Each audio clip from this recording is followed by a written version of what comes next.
Ayan. Um,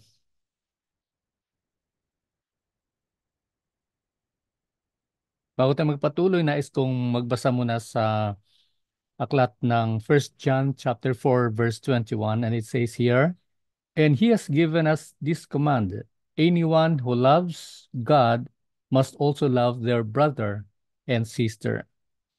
Sa mga nakalipas na mga basahin natin, no, 'di ba napansin nyo, it's always about love. Bakit ganun po? Sapagkat yun po yung ang ating example ng pagmamahal ay nagmumula sa Panginoon, no? Sabi po sa First John 3:16, nakasabi po, He laid down, Jesus laid down His life for all mankind. Inalay niya yung kanyang buhay, yung buhay niya na nung nasa ibabaw pa siya ng mundong ito, inoffer, no, inalin ng Panginoong Hesus ang kanyang buhay upang tayo ay magkaroon ng kaligtasan. But again, ang kaligtasan na ito ay, although it's a free gift of salvation, we have to do an act of accepting it. No? Tatanggapin natin yung kaloob na ito ng Panginoon. Libre po ito. We don't have to do anything. We don't have to do good things. We don't have to go to church every day. No, ang importante ay higit sa lahat, tatanggapin natin ng buong puso. But before we do that, we have to ask for forgiveness for all our sins. Tayo manalangin. Dakilang Diyos, salamat po sa araw na ito na muli mong ipinagkaloob sa amin. Kami po ay nagpupuri, nagpapasalamat, sapagkat patuloy niyo po kaming pinalalahanan ng iyong pong dakilang pag-ibig. Salamat po, O Diyos, sa iyong biyaya, sa iyong grasya na kami po ay makakatanggap po ng kaligtasan ng buhay ng walang hanggan sa pamamagitan ng iyong bugtong na anak na si Jesucristo. Lord, we commit to you the rest of this time, lahat ng aming aralin, bilang paghahanda para sa darating po ng ah, buwan po ng June sa pagkakaroon po ng pagsusulit ng aming pong minamahal na mga mag-aaral. Tulungan niyo po ang bawat isa, Panginoon, na magkaroon po sila ng kahandaan. Ito po ay aming panalangin sa pangalan ni Jesus. Amen.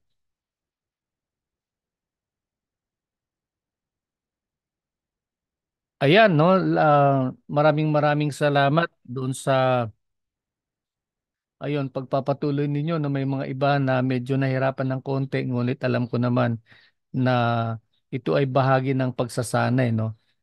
Ika nga, di bali lang nahihirapan sa ngayon at magpupunyagi, magpapatuloy na maghanda ng sarili upang sa gayon ay pagdating sa DOH medyo hindi na tayo masyado gaano mahirapan, no?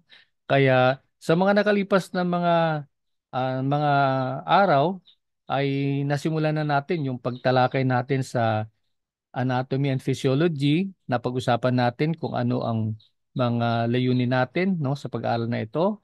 And then we also came to have an introduction doon sa ika nga organization of life mula sa cell, then tissues, and then organ systems, and the organism. No? So nakita na natin kung paano po nag-graduate mula sa napakaliit na selula.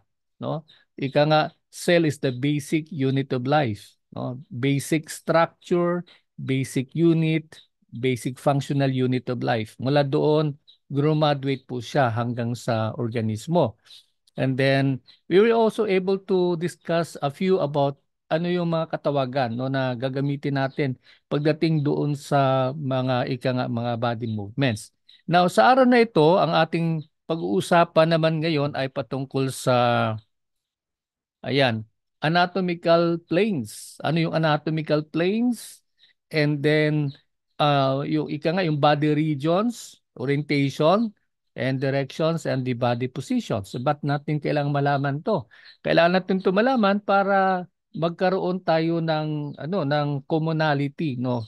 Pagkakaroon ng pari-parihong kaunawaan when it comes to how how we describe our clients, no, our patients, no, regarding doon sa mga positioning na sinasabi, yung mga pagkilos na ating kamay, no, ang mga direksyon na ating ginagawa, no. So the moment we came to know this, or we internalize all these things, pagka tayo naman ay nasarapan ng assessor, ano mga instruction ibibigay sa atin pagka ginamitan niya ng mga technical terms ng superior, inferior, anterior, posterior, yung mga ganon, alam natin, no, ano yung kanyang tinutukoy. Okay?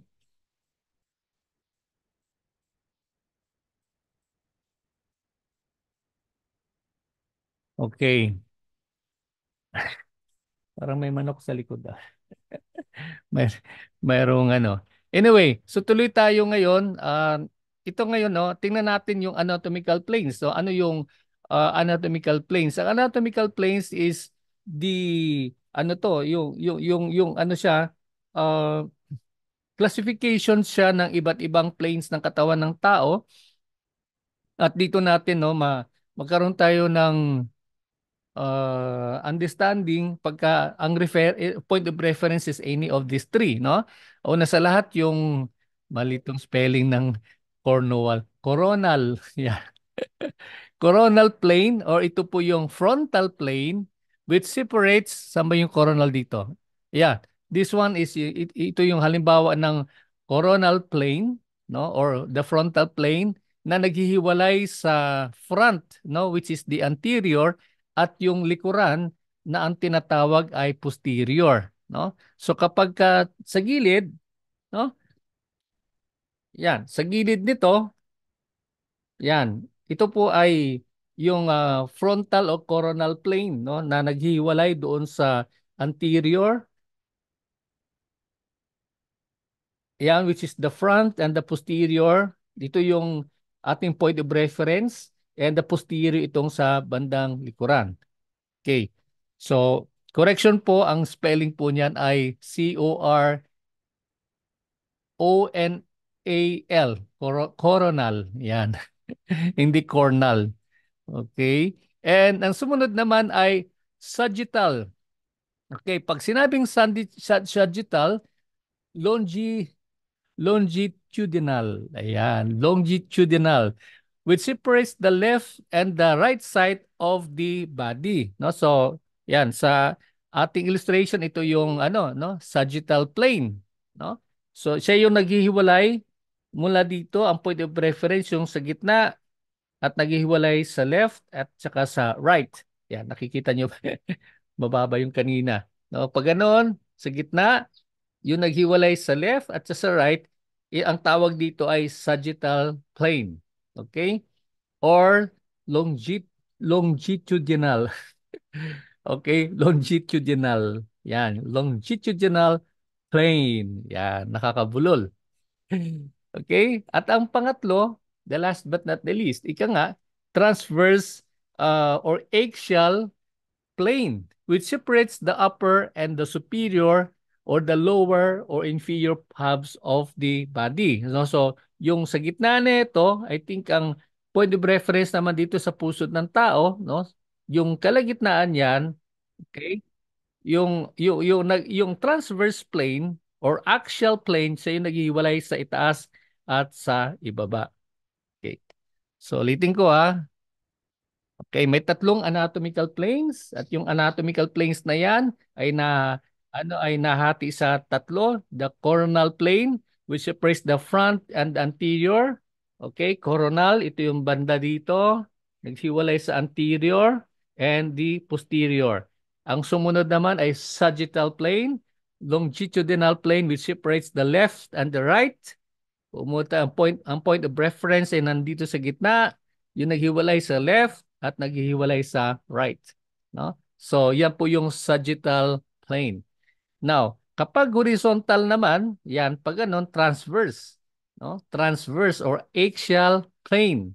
Okay, ang transverse plane, okay, ay naghiwalay sa upper, sa superior, at saka sa inferior part ng katawan. Okay, tandaan lagi natin po 'yon, no? Okay. The next one is, yan, tutungo na tayo. I think na-mention na natin in passing kung ano yung mga body regions, no? Refers to the specific area or part of the body. And the purpose of this is to help massage therapists identify and refer to different regions for whatever or for better understanding or communication, no? So, yan, tulad na nabanggit natin, the human body is bilateral or bilaterally symmetrical. So, pag sinabing bilaterally, dalawang side, no? Mayroon siyang dalawang side lagi, no? Symmetrical, kung ano yung mayroon sa right side, ganun din sa right side, no? So, yun po ang ibig sabihin po ng bilaterally symmetrical. Okay? And then, ayan.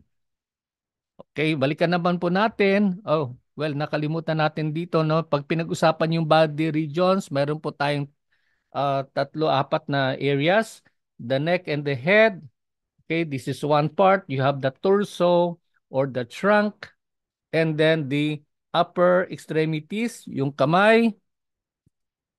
Okay, these are the upper extremities and the lower extremities, no? Yung mga paa. Okay? Mula sa hita downward. Okay, so yun po yung maituturing natin na apat na bahagi ng ating body regions. Ayan. So ngayon, sa orientation and direction naman, superior, anything that is ang reference po natin ay patungo dun sa itaas, ang tawag diyan ay superior. Okay? Pagdating naman sa bandang baba, inferior, no? The opposite of the superior is the inferior, no? Pababa, no? Pagka sinabing massage your client superiorly, that means you have to massage going upward. Okay? Pag sinabi naman ng ating assessor na massage your client inferiorly, that means you have to massage your client going downward. Generally, ang Swedish massage is always superior, no? Mula pa ganun. In fact, ang katawagan niya minsan, ang Swedish is more on yung movement patungo sa heart, patungo sa puso. Ganun po yun, no? Yan. Okay.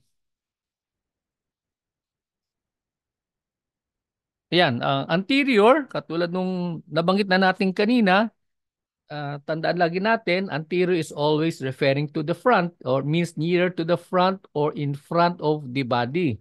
The opposite of anterior is superior. Ayan naman, yan naman yung referring to the one at the back, behind the back, no? Means further back in position, nearer the rear. Okay? Nearer the rear. Ayan. What about medial? Okay? Medial means toward the middle or the center. So pagka sinabi natin medially, ibig sabihin yung movement patungo sa gitna. Our point of reference is in the middle, no? Patungo sa gitna. Ayan po ang medial. Parang yung salitang media, no? Yung media yung namamagitan sa mga lahat ng mga iba't ibang aspeto ng lipunan, no? Sa media. Kaya ganoon din sa medial sa gitna. Ano naman ang opposite ng medial? Kung ang point of reference natin ay sa gilid o tagiliran, away from the center, the point of reference is here at the center, and ang point of reference natin ay nasa gilid, that means ito ang tinatawag na lateral. No? Ganon din sa kabila. Ngayon, pag nabasahe tayo ng nakatagilid, ganon, no? So laterally, no, lateral yung ating movement, yung paghagot natin ay nasa tagiliran ng ating client. Okay? What else do we have here?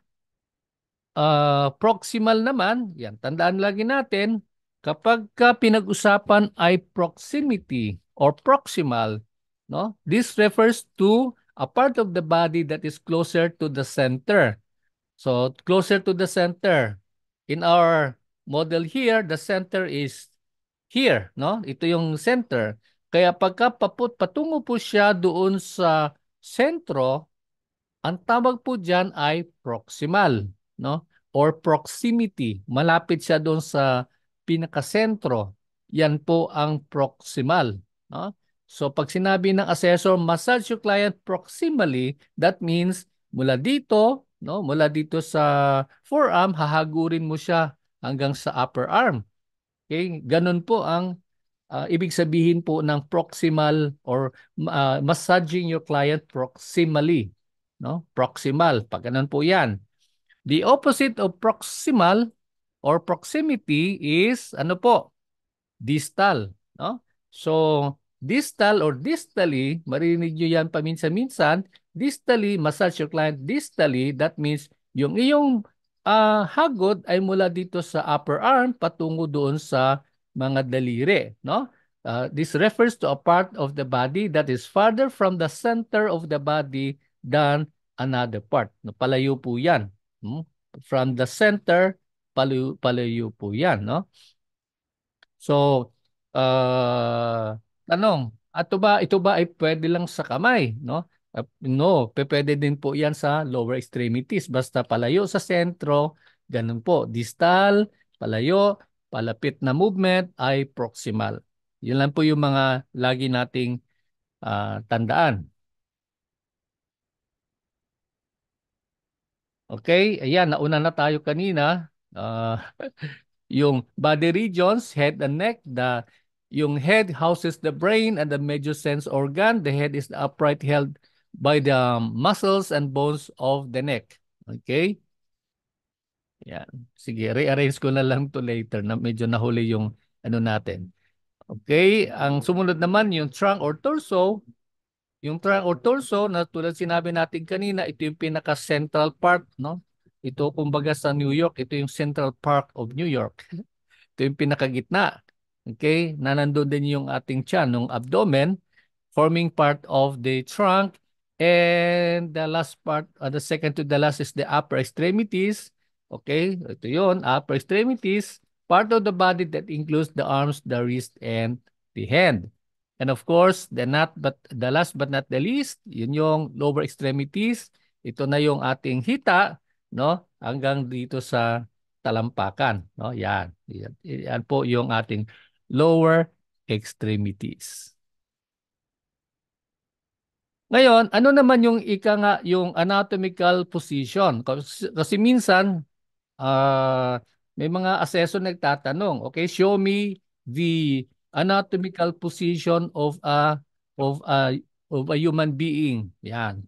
Pag sinabing anatomical position, ang tayo ay erect. Okay? And then facing where? Facing front. Facing in front. Okay? At yung mga kamay ay nasa tagiliran. Hindi po siya nakaganon, kundi dito po sa tagiliran. Okay? Ayan. And then the feet are about a hip distance.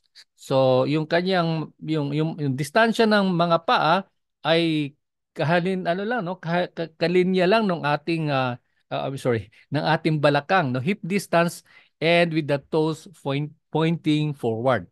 Okay. So yan po ang ayos ng proper anatomical position of a human being or of a person or an individual. Ganun po, no? Pagka pinagawa po sa inyo, dapat ganun po. And if I remember, kasi yung exam natin ay situational, no? Minsan lilituhin tayo ng ating assessor, no? At ang description niya is away from the anatomical position, although ang ginamit na term anatomical position. So, doon pa lang malalaman nyo na agad kung ang statement ay ayon doon sa eksaktong anatomical position by the way things are being described. No? Yung kamay ay naka-face forward and then yung paa ay ang kanyang distansya ay kahilera nung bewang and then the feet are pointed up forward. Okay? So yun yung lagi nating tandaan when it comes to the anatomical position.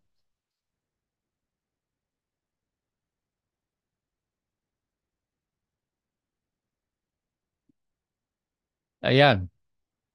Ito na naman ngayon sa body position which is very very common, no?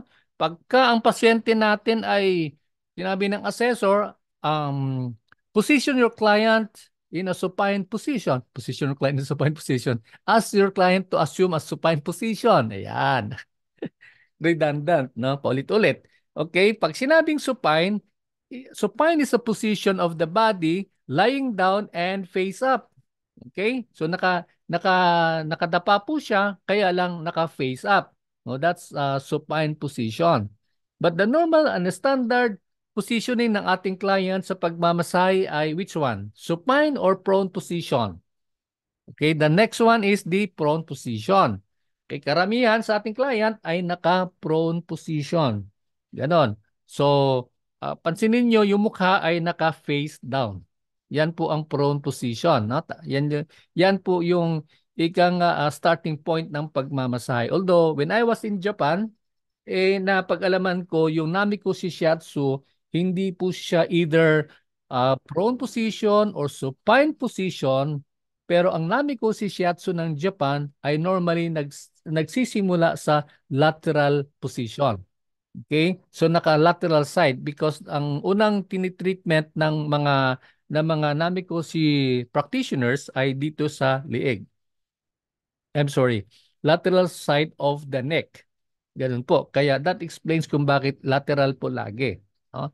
Kaya lang sila nagtatapos, pagkatapos ng lateral side, naka-prone position yung client, and then bilang pagtatapos, ang pinakahuli naman nila ay dito sa supine position yung client, and then ang pinakahuling area ay yung hara. No, hara in Japanese belief system is, according to them, is the center of the universe. No? Kaya yung hara yun yung pinakamahalaga. Nagawa na lahat ng mga manipulations sa iba't ibang bahagi ng katawan, ngunit ang pinakamahalaga, according to Namiko Shiatsu, ay ang hara. Okay? Because andito daw yung, ika nga sa kanilang paniniwala, the center of the universe. Okay. Next. Ayan, ito yung lateral, no? Nakita na natin kanina, nakatagilid yung ating client. Okay, it's either on the left side or on the right side. Okay, so we're done with the first part. Tutungo naman tayo sa sumunod na bahagi for a while.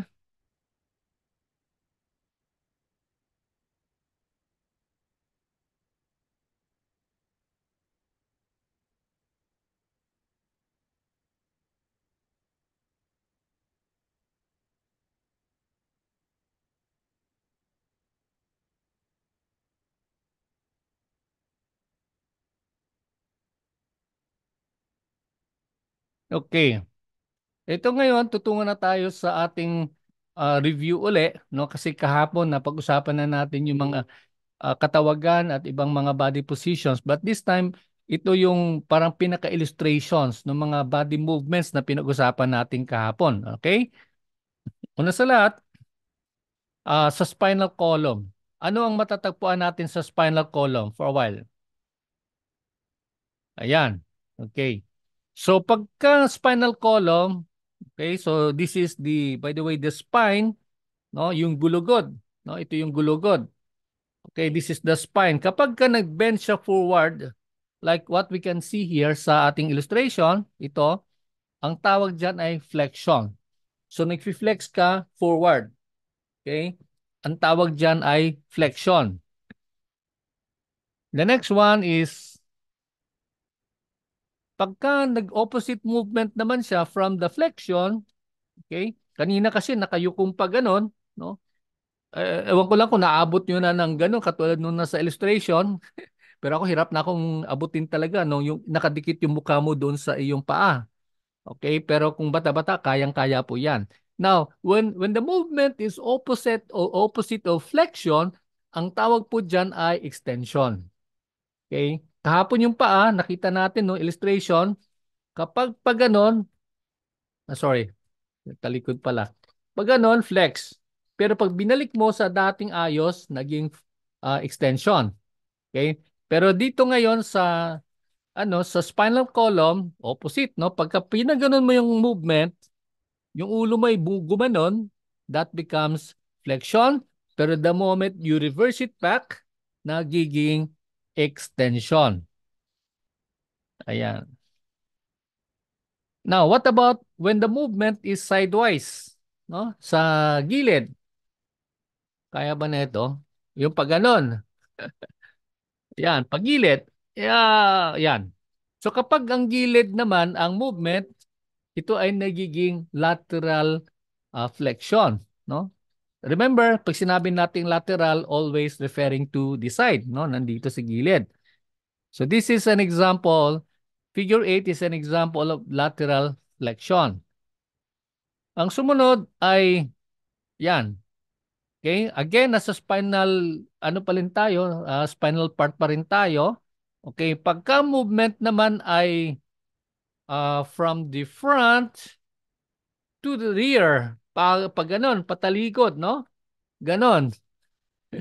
Yan ay nagiging rotation, no? Paano, no? You reverse the movement, no? At ang point of reference ay yung ating bewang, no? Pag ginanon mo, naging rotation. Okay. Ayun, ito na naman tayo. Proceed tayo ngayon sa shoulder. Okay? Shoulder girdle. Okay, shoulder girdle. Okay. Ayan, tulad nung nabanggit natin, kapag ka ang balikat ay ating itinaas ng pagganon, anong tawag doon? Ang tawag doon ay elevation, no? Pagtataas mula sa baba. Yan. Ang ganda ng ano no ng translation niya, no? Taas mula sa lupa. Okay? Pag ganon, pagka movement ay pag ganon, from the at ease position, and then you move your shoulder upward, that becomes elevation. Okay. Ang opposite ng elevation na pababa, again, nasa shoulder girdle, ito ngayon ay maituturing natin na depression, no? Na-depress yung ating shoulder. Kanina elevation siya. Ngayon binaba natin ng paganon mula sa normal uh, standing position, nagiging depression. Okay? So, yan po yung paliwanag po niya no sa ano no ang katawagan po niyan kapag pinag-usapan yung balikat. Okay? Ito balikat pa rin, no? Kapag ang movement ng balikat ay patungo saan? Palayo sa point of reference ng normal standard position, yung ganon. Pag ginanon mo siya, naging abduction. Okay? Palayo, no? Katulad ng definition natin kahapon, abduction meaning away from where it is or normally be. From where then it's from its normal position, no? Pag pinalayo mo siya, naging abduction. Now, ano naman ang opposite ng abduction? Uy, nawala. Yeah, opposite of abduction, pagka ito'y palayo, abduction, pag ginano naman natin ng paliyad palabas, naging adduction. Okay, I'm sorry hindi kasama dito sa ano, na miss out sa ating slide, no? Opposite lagi ng abduction, palayo, ngunit pagka nakatiyad ng ganon, palabas, naging adduction. Okay, baba tayo. Tutungo na tayo ngayon sa shoulder joint, no? Sa ating shoulder, sa ating balikat. Okay, pag ang kamay ay pinalayong pag ganon, ang tawag dyan ay flexion. And then pagka tulad nung paa kahapon, no, pag nilayo mo naman palabas, I'm sorry, palabas, nagiging extension. So ang keyword lagi kapag katulad ng abduction, pagka opposite ng abduction laging adduction, ang opposite lagi ng flexion is always extension. So yun yung mga keywords na inyong ano laging pakatandaan. So same thing, no? Kapag mula doon sa normal anatomical o standard anatomical position, yung kamay ay nilayo natin, pag ganon, ano ang tawag doon? Tulad ng sinasabi natin, pagpalayo from the middle part or for the normal anatomical position, ang katawagan niyan ay abduction. Okay? Ngunit pag binalik natin sa standard normal anatomical position, that becomes adduction. Okay? Yun yun. So, klaro naman siguro dito sa ating illustration na kitang-kita naman po natin yung mga pinag-usapan natin. Okay? Another example sa figure 17, outward medial rotation kapag ang paikot ng balikat ay palabas. Okay? Pag palabas po siya, that becomes outward medial rotation. Okay? So, dalawang ganon. Pag palabas siya, outward medial rotation. Okay. Subalit kapag ginawa mo naman paloob, di ba? Yung pagka nagmo-morning exercise tayo, minsan ginagawa natin yan. Di ba? Pagpalabas, 1, 2, 3, 4, 5, 6, 7, 8. Reverse, 1, 2, 3, 4. Ayan. Yan ay yung papasok, inward medial rotation. Ang point of reference ay yung ating balikat, no? Yung ating shoulder joint. Ayan. Okay? Still sa shoulder joint tayo, kapag ang kamay ay for a while.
Okay? Tuloy tayo.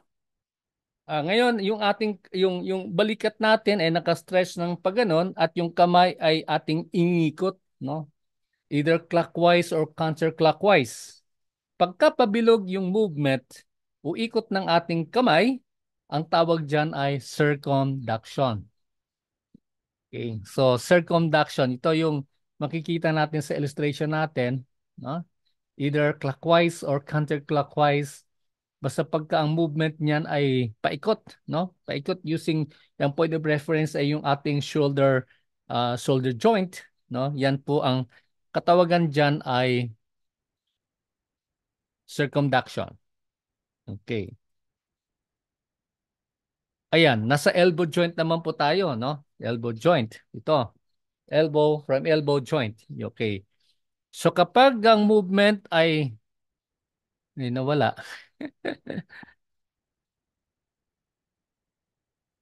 I think pronation, supination yan, no? Medyo natabunan pala, hindi ko na-check, no? Yung pagka ang movement ng kamay natin ay pag ganon, that's pronation. Okay, pronation. And then pag opposite naman, pag patihaya yung movement ng ating kamay, yung ganon, from the elbow joint, ito ay naging supination o supine, no? Supine or supination. Ayan. Next, elbow joint. Ayan. Kapag pinagano natin, no, like tayo nagpapalabas na ng ating mga biceps, no? At triceps natin. Dati malaki-laki yan, ngayon wala na. Okay. So pag ginano natin siya, ang tawag diyan ay flexion. So this is the flexing of the muscles. Okay? Kaya flexion. Subalit, kapag inupusit naman po natin, no, mula sa flexion, in-stretch natin palayo ng ganon, yan ay nagiging extension. Okay? Yun yung pag-uunat. Flexion, extension. Flexion, extension. Ganon. Okay, nasa wrist naman tayo, no? Dito sa kamay natin, no? Okay. Kapag ang movement ay pag ganon, patungo sa sentro, patungo sa medial, pag ganon siya, ang tawag diyan ay flexion. But if you do it opposite, no? Palayo naman siya, no? From the flex, iginanon mo, palabas, nagiging extension. Flexion, extension, yung palabas. No? Okay. Ah, adduction naman, okay, yung adduction naman ay ano ba 'yon? Medyo malayo yung ano illustration. Yung adduction is pag ganon, no? Adduct. Okay. Ang sumunod ay abduction, yung that's abduction, papaliyad siyang ganon. And then pagka opposite ng uh, mali sige, tingnan natin. Okay. Pag ganun abduction, pagbabalik pag ganun is ano, adduction. Okay, I'm sorry, hindi ko na-check yung ano, medyo nagkaroon na problema yung ating illustration. But basta pag ganun palayo, yan, katulad in principle na pag-usapan natin, pag adduction yung pinag-usapan ay always palayo, no? Abduct, palayo.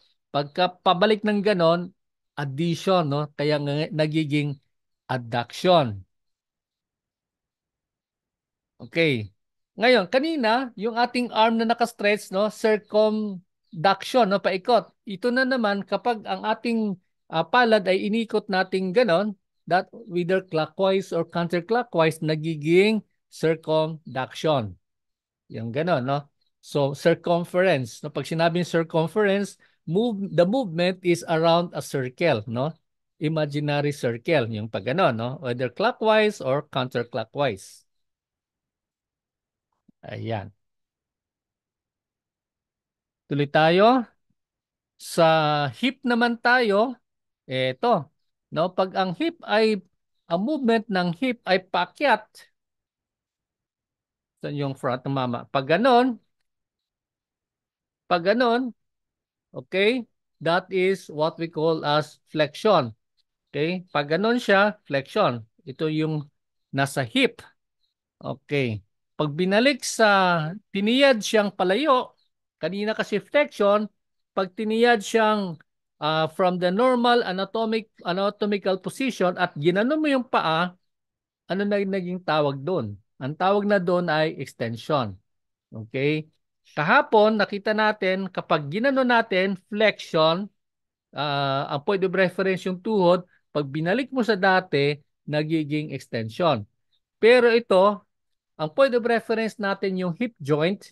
Kapag ka inangat mong pag ganun frontally, no, upward frontally, nagiging flexion.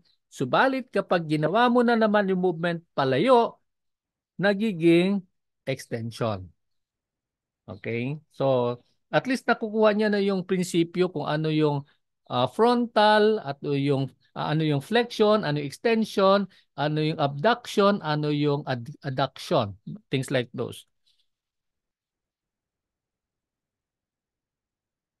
Okay, ayan. So, ito na naman, referring from the hip joint, no? Pagka ginanon mo papasok, adduction. Nakikita nyo ba? Yan ganon, sorry. Ayan, taas ko na lang. Pag ganon yung movement ng paa, naging adduction siya. Subalit kapag kanilayo, nagiging adduction. Yan. Ayan, no? Ito yun, no? Illustration na yan. Kapag ang movement ng paa ay palayo, naging adduction. Ulitin natin, kapag papasok ng paganon, ito ay abduction. Yan. Abduct, meaning to say, palayo.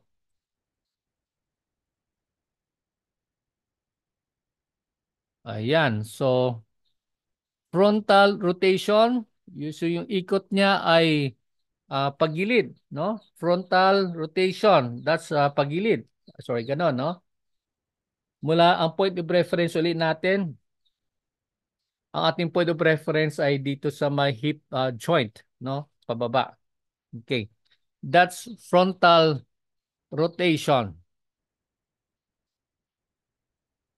Ayan, no? So, ayun po ang mga ibang katawagan sa ika nga sa body movements, no, na ano natin, tulad na nakita na natin kanina na ano lang, no, naglalaro lang siya sa dalawang ano, normal na point of reference. Pagka sinabi nating flexion, always may extension. Pag sinabi nating abduction, may always adduction. No? So ganun lang po yun.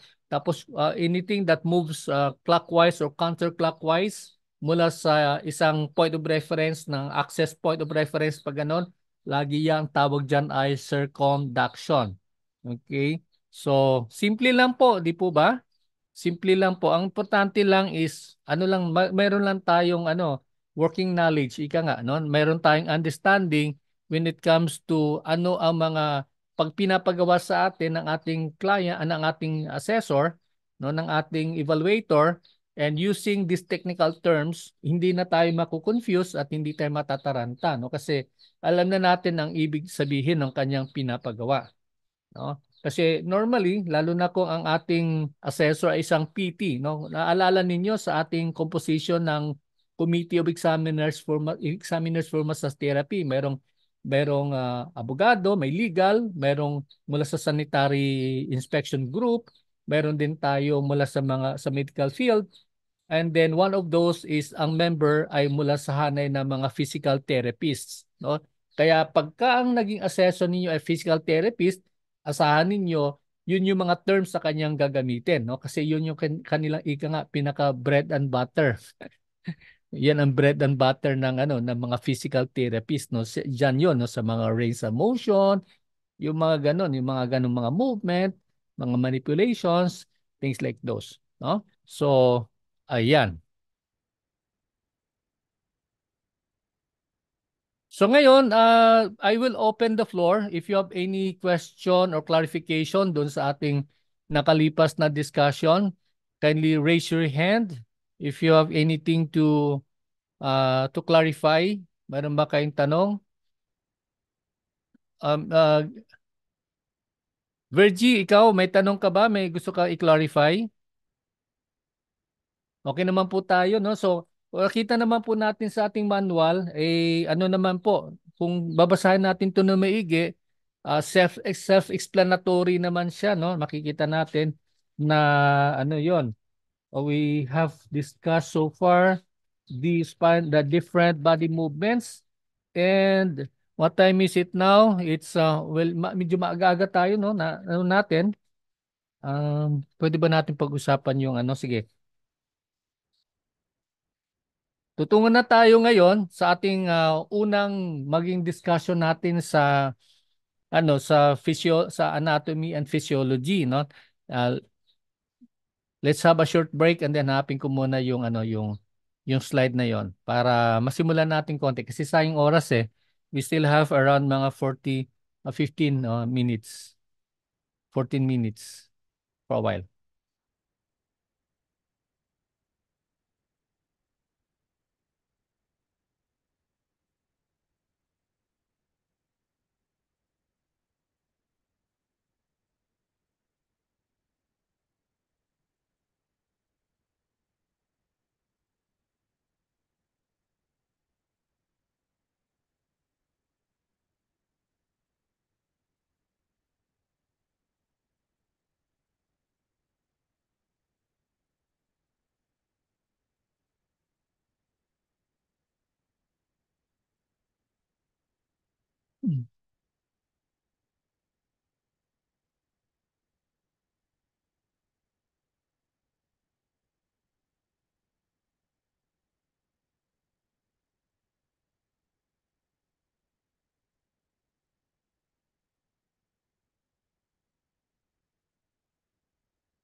Okay.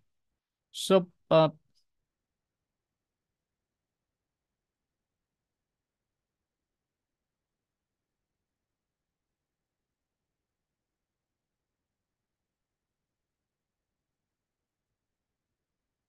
hindi ko makita yung slide natin but I would just like to make a rundown na lang kasi hindi ko makita yung slide natin sa 12 organ systems for a while. Ayan. So, kung titingnan natin sa ating manual mula pages 23 and 24, 25, nandito yung yung iba't ibang mga organ systems no ng ating tatalakayin, and number one of which is the skeletal system, and then the muscular system. Ito yung order ng ating maging presentation in the coming days. The integumentary system, circulatory system, lymphatic system, nervous system, respiratory system, and then the digestive system, the urinary system, and the endocrine system. So the missing one is, ano uli yun? The missing one is the reproductive system, no? So ano yung kanyang maging ano lang to, parang ano lang natin no, paunang discussion natin ng kabuuan ng ng ating iba't ibang organ system o body systems, organs and functions. Sa skeletal system, ang kanyang organs ay ang mga sumusunod. You have the bones, you have the joints, cartilage and the ligaments, no? Yun po yung major part nung ng skeletal system. Ano yung kanyang gawain? Number one, tandaan lagi natin, kapag ka narinig natin ang skeletal system, ang kanyang pangunahing gawain ay magbibigay ng hugis, no? To provide shape, framework of the body, no? Yung kanyang support, no? Para siya ay makatayo, yung katawan ay makatayo, na makatayo yung katawan na yon, at higit sa lahat ay magkaroon ng protection sa mga vital organs. Okay? Vital organs. So, for a while.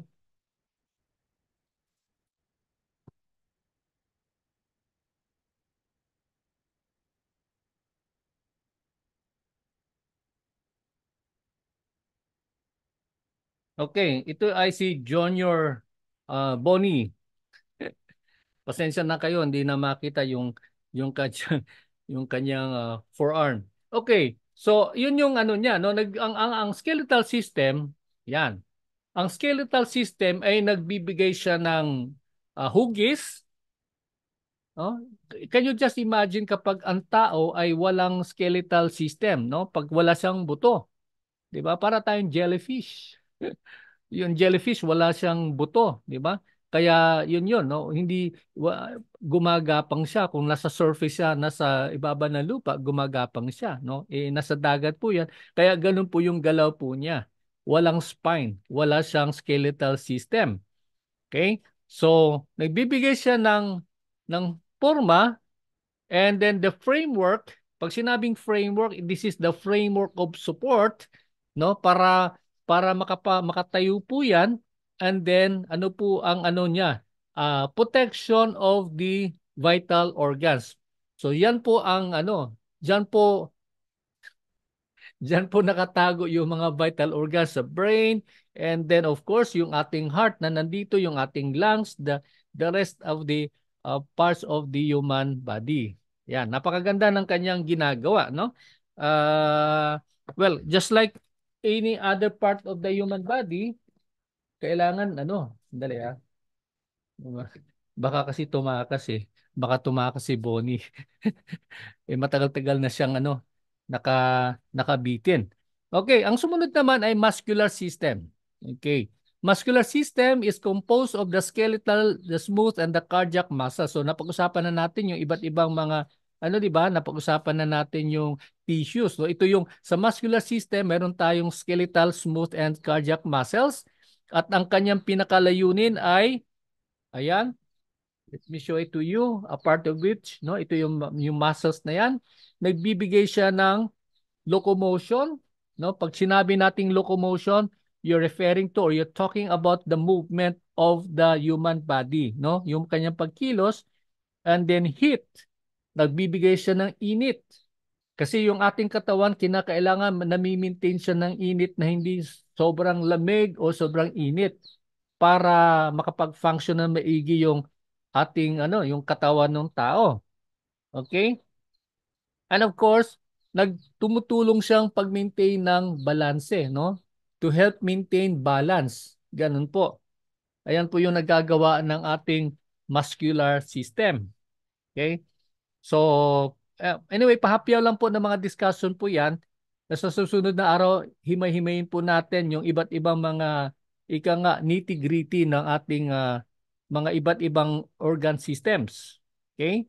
And perhaps the last but not the least for today, kasi medyo alanganin yung oras na, is the integumentary system. Okay, the integumentary system is also known as the sistema ng balat, no, the skin.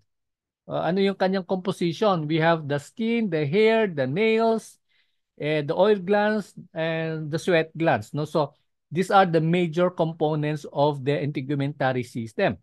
Ano yung ginagawa ng integumentary system? Number one, the integumentary system helps protect internal organs and helps prevent the entry of harmful microorganisms. And trivia nga pala, pagka pinag-usapan, the largest organ in the human body, walang iba yan kundi ang integumentary system, no? The skin, no?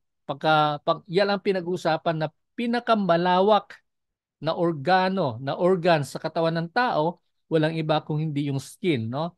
And ayun po. Okay? So ang ginagawa niya ay proteksyonan yung internal organs. Okay? From what? From harmful elements from outside elements that are harmful to the body. No, halimbawa yung yung ultraviolet ray, no, yung galing sa sun. Yung tumutulong po siya doon, no, na maibsan ang impact no, na hindi magkaroon ng permanent damage sa katawan ng tao, no? Kaya yun po yun. Okay? And of course, para mapigilan din ang pagpasok ng mga harmful microorganisms. In our study of microbiology, later on we'll find out na may mga organisms na mga friendly, no? May mga organisms na harmful. At dito, ang ano natin is generally speaking, ang layunin ng ating integumentary system ay para proteksyonan ang ating katawan mula sa mga microorganisms, no, mga mikrobyo na maaring magkakaroon o magkukos ng sakit sa katawan ng tao. Okay? So ayun po, no? And since we don't have much time, dito na tayo magtatapos. By tomorrow, ating himayin no mula sa page 25 na inyong manual, magkaroon na tayo ng malalimang diskusyon patungkol doon sa skeletal system na ating napag-usapan, and then hanggang sa matapos ito doon sa endocrine system. Okay, so do we have any clarification or anything to add? Probably kung meron kang gustong i-add sa ating discussion sa araw na ito. Do you have any? Rosemary? Ang lalim ng iniisip ni Rose eh. Wala naman, okay tayo. Are we good? Si Rose? Okay. What about si Vergie? Si Vergie, paborito ko to eh. Lagi tong ano eh. Lagi tong nangungulit eh. Joke lang. Okay. Verge, meron kang Vergie, meron kang tanong? Wala naman, okay na tayo. Are we good? Malinaw naman, no? Okay. So, ayan, si Jessa and the others, how many are we today? We are 18, no? Yung iba nagpaalam ng maaga. 21 tayo kanina. Tuloy-tuloy lang tayo sa ating ano. Anyway, so by tomorrow, tuloy tayo sa ating discussion. And then, like what I said, may mga iba pa sa inyo na may problema pa sa inyong, what's this, sa inyong unit test. I'm waiting for your advice kung ano yung ano yung well, of course I want you to be the one to message me kung ano yung pwede naming maitulong po sa inyo on that, no? Kasi pagka hindi nyo po inayos po yan at mag-accumulate po yan, okay lang kung pagka ang sumunod na mga quizzes ninyo ay matataas yung inyong yung result, mahahatak yung inyong medyo problematic na result. Okay? Pero kung ang pattern ay patuloy na mababa yung inyong score, ay you will really have a big problem when it comes to the final examination and the final evaluation. Kaya habang maaga pa lang, tulad ng sinasabi namin, suriin nyo maigi, ano ba yung kakulangan, no? Kasi kung ang kulang ay ang pagre-review, pag-aaral, pagbabasa, then I strongly urge and suggest na you have to make time to study and read your lessons, ask questions if need be, kung hindi nyo naiintindihan, never make an assumption na okay lang yan. No. Kailangan pagka may tagilid kayo sa inyong performance, then you let me know how we can be of help to you para ma-ensure natin na tuloy-tuloy na maging maayos ang result ng inyong mga quizzes at higit sa lahat yung inyong darating na final examination. Ngayon, yung mga requirements, there were some already who came in, may mga dumating na, I still have to go over some of it, pero yung mga hindi pa napagpadala, please send your requirements as early as possible. And regarding doon sa video, lagi kong sinasabi, kahit na kayo ay nakapag-submit na ng requirements, kung kulang kayo ng inyong requirements, for example, sa hinihingi ng AUSA na mga videos na inyong isasubmit, ganun din, no? Mabibitin din yung inyong recommendation. Kaya habang maaga pa lang, you make sure na gumagawa na po kayo and then you submit it to me as early as possible para hindi kayo maiipit, no? Kasi tulad ng sinasabi natin, lagi tayong first come, first serve. Okay, kapag huli kayo nag-submit, natural, huli kayong ma-accommodate at ma-evaluate at magkakaroon ng action yung inyong recommendation kasi hindi pa pwede yung na huli ay yung mauuna. No? So, yun yung policy po natin, first come, first serve. Kaya, paalaala lang po na gawin nyo na po, no? Kasi tayo ay nakatungtong na po sa buwan ng March. Ang ating deadline ng submission ng padala ng requirements is last week of February. Ngayon, March na po. So, dumadami na po yung inyong mga requirements and you better make sure na i-comply nyo po yung mga sinasabi nating mga requirements. Okay, so kung wala na pong katanungan, wala na pong clarification, that will be all. Sandali, may message dito. Okay. Si Angeline, nagsabi siya na naka-off cam siya. Ah, ang deadline ng venue. Ang deadline ng video, actually, di ba, I don't know if you remember, end of February. Pero yan, tulad sinasabi ko, dahil patong-patong na po yung submission, the most siguro extend ko hanggang March 15. No, March 15. Please give me time to evaluate yung sinubmit ninyo kasi wag niyo i-submit ng late dahil more or less mga 50 kayo no? 50 kayo, meron tayong pending na mga 57 no, hindi na pa-exam. So, awa ng Diyos, baka aabot kayo ng 100. No, 100 kayo na mag-exam. Although the others, wala na masyadong problema. But there were some who were requesting na umattend ng mga special sessions natin which I allowed them to join us. Kaya nga hinihiling ko na maaga pa lang no i-submit nyo na po on or before 15 no or on or before 15 yung inyong video dapat ma-submit nyo na.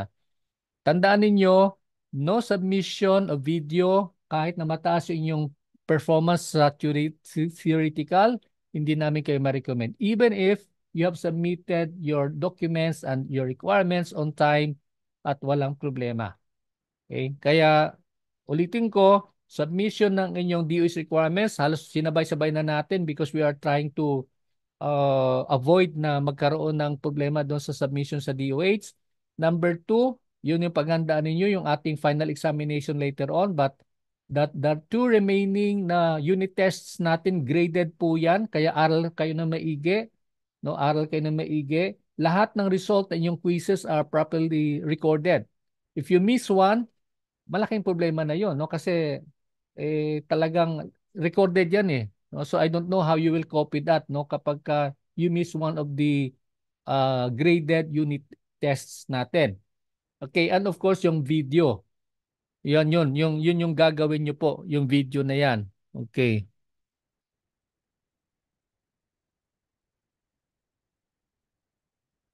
Okay, sa upload may nagtatanong dito paano yung upload. Yung upload po ay sa YouTube. Okay? Kung wala kayong YouTube channel, gumawa kayo ng YouTube channel And then yung link na yon, yun yung ipapadala ninyo sa AUSA. But again, I'm reminding each one, never send your assignment, ano yan? Your class assignments through the group chat. Okay, malamang sa dami nyo, baka mamaya ano yan, hindi ko nababasa no kasi I'm more keen doon sa mga personal messages no. I-PM nyo po sa akin whatever it is, you have any problem, if you have any concern, if you submit your video, you submit the link of your YouTube assignment, you submit that through your or through my personal account no. I-PM nyo po sa akin under my account Benji Eugenio LMT. Okay. So, ayun po. Kung wala na pong tanong, for a while. Yeah, kung wala na pong tanong, I think we are good already for the day. And then see you tomorrow. We'll continue on our discussion on sa skeletal systems. And then like what I said, please make sure that you start working on your requirements as prescribed and then submit that on time, on or before the deadline. God bless and arigato gozaimasu. See you tomorrow.